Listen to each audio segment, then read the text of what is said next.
તમને તમારી દીકરી પ્રત્યે ક્યારેય જરાય પ્રેમ હતો? જો પ્રેમ હોત તો તમે તેને આવી રીતે ધકેલી દેત ખરા કે જા તું ત્યાં જતી રહે, જેથી અમે અમારી જવાબદારીમાંથી મુક્ત થઈ શકીએ. અમે કહી શકીએ કે અને લો, 2 દીકરીઓ હતી, એકને પરણાવીને ગંગા નાયા. દીકરીઓના બાપ આવી જ રીતે બોલે છે. પહેલીને પતાવી દીધી, ગંગા નાહ્યા. બીજી પતી જાય તો વૈતરણી પાર થઈ જાય. બિલકુલ આવી જ ભાષામાં વાત થાય છે. શું આ ખરેખર પ્રેમની ભાષા છે? આ કેટલી ગેરજવાબદાર વાત છે. તમે કોઈના પિતા છો, તમે કોઈની માતા છો, અને તમે તેમને એક સંબંધમાં ધકેલી રહ્યા છો. લગ્ન શું કોઈ નાની વાત છે? તમે એક છોકરી છો, તમારે તમારું ઘર છોડીને કોઈ બીજાના ઘરે જવાનું છે. શું આ કોઈ નાની વાત છે?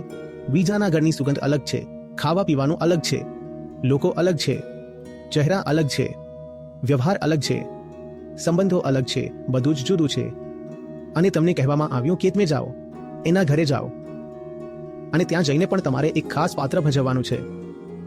તે શું છે કે હવે તમે અહીં પત્ની બનો, વહુ બનો, અને માત્ર ઘર જ નહીં બદલાય, તમારી જિંદગીમાં બીજું પણ ઘણું બદલાઈ જવાનું છે. શારીરિક સંબંધો હવે શરૂ થશે.